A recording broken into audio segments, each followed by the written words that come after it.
जो हमारे देश की स्मृति ईरानी जी हैं, जो हर मुद्दे पे खड़ी हो जाती हैं, आ जाती हैं, तो ये सही मुद्दों पे वो कहाँ चली जाती हैं, क्यों नहीं बात करती हैं और कहाँ है इस समय वो। और हर लड़की अब यहाँ पे कैसे सेफ़ फील करे और कैसे हम फील करें कि हाँ हम बाहर निकल रहे हैं तो हमारे साथ कोई घटना नहीं होगी। यहाँ पे जो दिल्ली की पुलिस है वो क्या कर रही है और जो सुरक्षा की बातें करते हैं, और स्पेशली न्यू ईयर्स के दिन जब जहाँ पे ऑलरेडी इतनी पार्टियाँ चल रही होती हैं, लोग पी के घूम रहे होते हैं, उस टाइम पे जब ये सुरक्षा की बातें करते हैं कि हमने जगह जगह सुरक्षा लगाई हुई है, तो इनकी सुरक्षा अब इस तरीके से नज़र आ रही है कि इनकी सुरक्षा की ऐसी सुरक्षा के बीच में एक लड़की ने अपनी लड़की की जान चली गई है। बड़े बड़े दावे करती है महिला सुरक्षा। हाँ, तो वो तो दिख ही रहा है ना कितनी अच्छी उन्होंने सुरक्षा की हुई थी।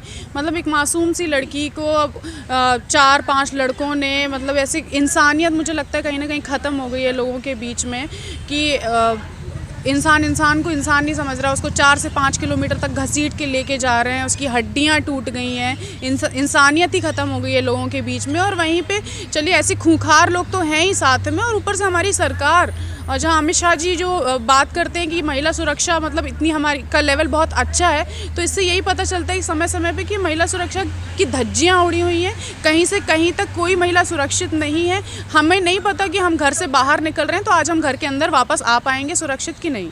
लेकिन मैम एक खबर ये भी आई है कि जो लड़के थे वो सब ड्रिंक किए हुए थे। हाँ, तो वही तो बात है, जब आप जगह जगह पे ठेके खुले हुए हैं और इस तरीके से दारू बिल्कुल नॉर्मली बट रही है, दिख रही है लोगों को, मतलब लोग एंजॉय कर रहे हैं और उसमें कोई रोक टोक नहीं है, जब ऐसी चीज़ें समाज में फैली हुई हैं तो ऑब्वियसली ऐसी चीज़ें तो होंगी। लेकिन इस पर अभी तक सारे जितने भी पॉलिटिशियन हैं, स्मृति ईरानी हो गई या फिर साध्वी हो गई, प्रज्ञा ठाकुर, सब शांत हैं इस मामले में अभी। देखिए ये वही बात हो गई ना, जब आप जानते हैं कि अभी प्रज्ञा ठाकुर जी ने क्या हमें अभी आपने भाषण सुना होगा। हाँ। उनको वो कह रही हैं कि घर घर में आप चाकू रखिए, और बेसिकली इन लोग नरोत्तम मिश्रा जी का आपने सुना होगा कि वो पठान मूवी मत देखिए, दीपिका पादुकोण ने बिकिनी पहनी हुई है भगवा कलर की। तो इस तरीके के मुद्दों पे ये बातें करते हैं। जो असल मुद्दे हैं, महिला सुरक्षा हो गई, बेरोज़गारी हो गई और युवाओं को नौकरी देने की बात हो गई, महंगाई हो गई, इन सब के बारे में इनके पास कोई जवाब नहीं है, कोई मुद्दा नहीं है, कोई सीधी बातचीत नहीं है मीडिया से, क्योंकि उनके पास जवाब ही नहीं है। जिस तरीके से आप मुझसे सवाल जवाब कर पा रही हैं, इस तरीके से कोई आज तक मीडिया उन तक पहुंच नहीं पाई है कि उनसे डायरेक्ट क्वेश्चन करे, और क्योंकि उनके पास जवाब नहीं है। देखिए, कहना, कथनी और करनी में फ़र्क होता है, तो ये वही दिख रहा है कि वो कहते बहुत कुछ हैं लेकिन करते कुछ भी नहीं है। और जिस तरीके से गोदी मीडिया उनको प्रमोट करती रहती है, उनकी कथनी को, उनकी करनी भी दिखानी चाहिए कि ये क्या हो रहा है, असल में हम लोग क्या फेस कर रहे हैं। ये हर साल न्यू ईयर्स पे ये हो रहा है, हर साल हमें हर 6 महीने में कोई ना कोई ऐसी भयानक घटना महिलाओं के साथ होती हुई हमें नज़र आती है, जिससे एक्चुअली में महिलाओं का दिल दहल जाता है यार। और कितनी सारी ये this is the capital of India, यहाँ पे ऑल ओवर इंडिया से पेरेंट्स अपने बच्चों को भेजते हैं, यहाँ पे कोचिंग सेंटर्स हैं, अच्छे कॉलेजेस हैं, यहाँ पे भेजते हैं। तो कैसे कोई पेरेंट्स ये फील करेंगे कि ये जगह सेफ़ है? तो इस चीज़ का डेफिनेटली सरकार को ध्यान देना चाहिए, ख्याल रखना चाहिए। लेकिन आपने गोदी मीडिया का जिक्र किया, अभी यही बात सरकार को बचाना चाह रही है। बिल्कुल सरकार को बचाना चाह रही है। आप देखिए ना, जो भी सही मुद्दे होते हैं उनको वो नहीं चलाते। अभी यही घटना, अगर ये सारे लड़के हिंदू थे, अगर यही लड़के अगर मुसलमान होते तब आप देखते कि किस बात का कितना बवाल होता।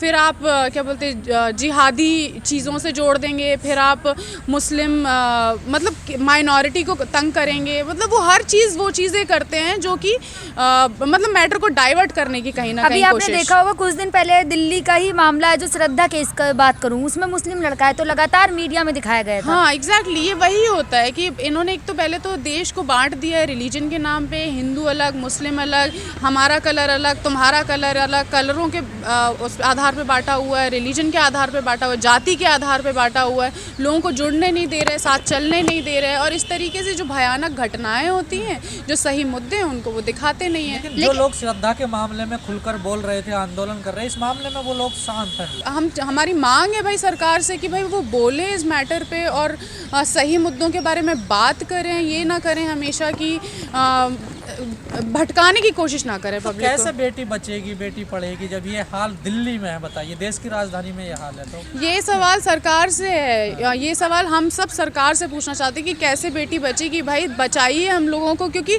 हर वो पेरेंट्स, हर वो माँ बाप, हर वो भाई और बहन जो चाहते हैं कि अपनी उनकी बेटी, बहू पत्नी अगर घर से बाहर निकल रही है, काम कर रही है, काम करने जा रही है, तो वो सुरक्षित घर पर वापस आ सके। तो ये तो एक बुनियादी ज़रूरत है, और अगर ये बुनियादी ज़रूरत भी नहीं पूरी हो सकती तो फिर आप बेटी बढ़ाओ बेटी बचाओ, ये जो सिर्फ आपने बैनर्स लगा के जो योजनाएं बनाई हुई इन सबको बंद कर दी है। ढकोसलेबाजी बिल्कुल बंद कर दीजिए और हम लोगों को बेवकूफ़ बनाना बंद करिए। अगर मैं बीजेपी सरकार की बात करूं तो वो तो बहुत सारी बातें करते हैं। उन्होंने जब उनकी सरकार बनी थी तो उन्होंने एक स्पेशली एक सेल बनाया हुआ था फीमेल्स के लिए। कॉलेज के बाहर वो लोगों को खड़े करते थे पार्कों में। हाँ, पार्कों में लड़कियों को सुरक्षित फील कराने के लिए। बट वो सब कहने और करने की बातें थी, वो कुछ दिनों की बातें थी। और उसके क्योंकि मैं उस टाइम पे खुद लखनऊ में पोस्ट ग्रेजुएशन कर रही थी, तो वो सब चीज़ें मैंने खुद साक्षात देखी हैं। कई उन्होंने नियम लगाए थे कि मतलब पार्कों में एंटी रोमियो वगैरह हाँ, कि आप लड़का और लड़की साथ में खड़े नहीं हो सकते, इससे असुरक्षा फैलेगी, ये सब बातें। लेकिन ऐसा कुछ नहीं है। ये जो मुद्दे हैं, जिस तरीके से ये हो रहा है, जिस तरीके से वो रेप करने वाले लोगों को छोड़ देते हैं, उनका माला पहना के स्वागत करते हैं, जिस तरीके से रेप संस्कारी बताया जाता है, रेप करने वालों का वो अभिवादन कर रहे हैं, उनका सम्मान कर रहे हैं, जब तक ये बंद नहीं होगा ना तब तक हमारे देश की महिलाएं सुरक्षित नहीं रहेंगी। तो नजर आ रही है, देखिए संस्कारी बता रहे हैं बीजेपी के नेता उनको। तो अब ये जरूरत फिर क्या करे बताइए।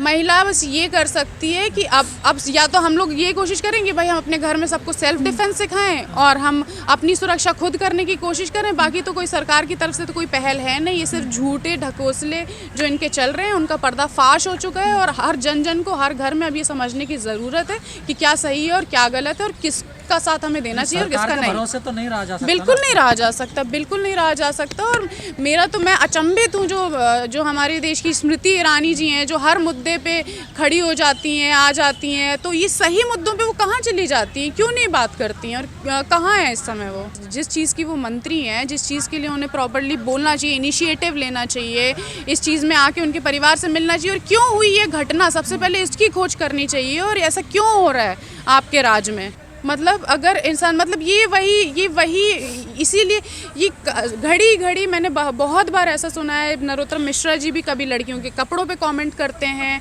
अब अमित शाह जी बोल रहे हैं कि आप सुरक्षित फील करेंगे आप चाहे कितने जेवर पहन के भी निकल जाएं। लेकिन ऐसा दिख नहीं रहा है, जिस तरीके से वो बातें कर रहे हैं बड़ी ऐसा कुछ दिख नहीं रहा है। तो हम लोग बहुत ही निराश हैं। सरकार में फिर अपमान ही हो रहा है, पूरी तरीके से अपमान हो रहा है। बिल्कुल पूरी तरीके। आप देखेंगे भारतीय जनता पार्टी एक ऐसी पार्टी है जो कि कभी भी महिलाओं को ना उन्होंने प्रोत्साहित किया है आगे बढ़ने के लिए। सिर्फ बेटी बचाओ बेटी बढ़ाओ के जो उन्होंने बैनर्स लगा दिए हैं, योजनाएं बना दी हुई हैं, ये लोगों को बरगलाने के लिए और ढकोसलेबाजी उन्होंने करी हुई है, जिसको डेफिनेटली लोगों को समझ के अब इसका साथ नहीं देना चाहिए और ख़त्म करना चाहिए। नहीं, पूरी एक गैंग है देश में जो दीपिका की बिकनी के खिलाफ आंदोलन कर रही है, लेकिन किसी महिला की सुरक्षा के लिए कोई नहीं आता। यही तो हमारा सवाल है कि भाई महिलाओं की सुरक्षा के लिए आप बात नहीं कर रहे और आप ये नहीं कोशिश कर रहे कि आप सिर्फ योजनाएं बना रहे हैं। आप ये कोशिश नहीं कर रहे हो कि हम लोग सच में, आप ये नहीं देख रहे कि हम सच में सुरक्षित हो रहे हैं कि नहीं हैं। ये बहुत ही भयानक घटनाएं हैं और मेरा जब तक इनकी सरकार है हाथ जोड़ के इनसे निवेदन है, क्योंकि लड़ाई झगड़ा या फिर इनसे आप गोदी मीडिया से तो आप जीत नहीं सकते, तो सिर्फ इनसे निवेदन ही किया जा सकता है। सुरक्षा नहीं तो कैसे विश्वगुरु बनेगा फिर देश? ये तो विश्वगुरु बनाने की बात करते हैं। ये इनके राज में ना विश्व गुरु बनेगा। ये सिर्फ ऐसी आप देखिए, आप हमारी जीडीपी का हाल देख लीजिए, हमारी इकोनॉमी का हाल देख लीजिए, हमारे देश में महिला सुरक्षा की हम बात ही कर रहे हैं जिसका हाल बिल्कुल रद्दी हो रखा है।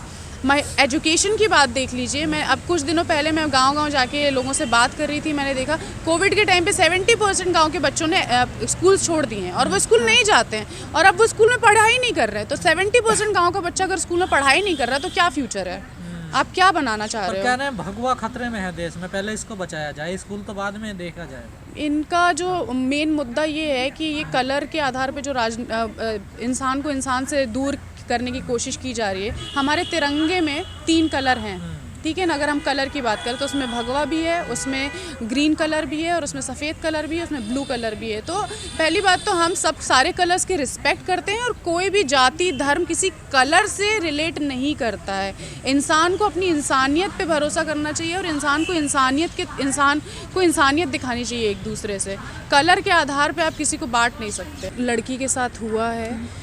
मेरा सरकार से सीधा सवाल है कि वैसे तो बहुत मुद्दे उठाते हैं कि अननेसेसरी के हिंदू मुस्लिम के झगड़ों की ये बातें करते हैं, हिंदू मुस्लिम के झगड़े करवाते हैं, पठान मूवी देखिए नहीं देखिए, भगवा कलर पे बातें करते हैं, चाकू रखने की बातें करते हैं। महिला सुरक्षा पे कब बात करेंगे ये लोग?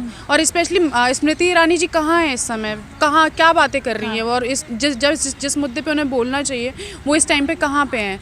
मतलब आप देखिए एक मासूम सी लड़की के साथ मतलब बिना मतलब उसको अपनी जान देनी पड़ी है, और